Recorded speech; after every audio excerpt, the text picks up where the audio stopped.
asalaamaaleykum sama mbokki Sénégal maa ngi leen di nuyu di leen gërëm di leen sant maa ngi ci sama ñeenteelu Questekki vidéo di leen jaale suñu xalif général de Tidiane Cheikh Tidiane Sy Al Maktoum di ndokkale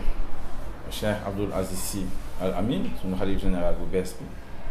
di ko ñaanal yàlla may ko wér ak wér yàlla jàppale ko ci liggéeyam bu mu ko sant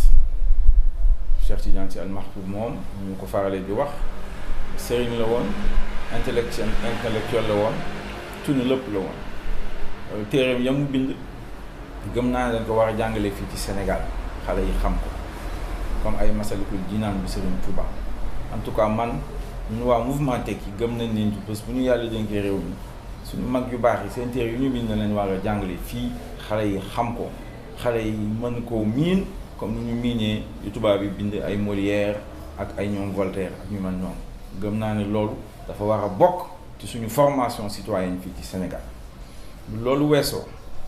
maa ngi ndokkale suñu armée fenn nag moom suñu Questekki bi moom mooy 57e anniversaire suñu indépendance mooy feetu armée bi di leen gërëm di leen sant di leen encourager ñu ngi biir population sénégalaise suñu armée la on est fier de notre armée nationale. Président Macky nag mooy chef d'état-major des armées moom moo fi waxoon ne mandat bi 5 ans lay durer fu nekk dem nag ci àddina wax ko fi mu mujjee dellu ginnaaw def waxee tam na mu bindee constitution bi constitutionnalisme yu bare sax taxaw nañu wax ne gëm nañ ne na mu ko bindee moom ci boppam dafa juum mandat bi jeex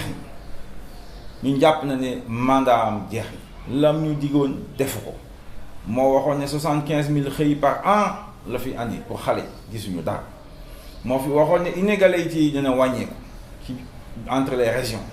entre les populations mais gis nañ ni alal bu Sénégal am mënu produire fii grande entreprise yi entreprise étrangères yi ñoom ñoo koy jël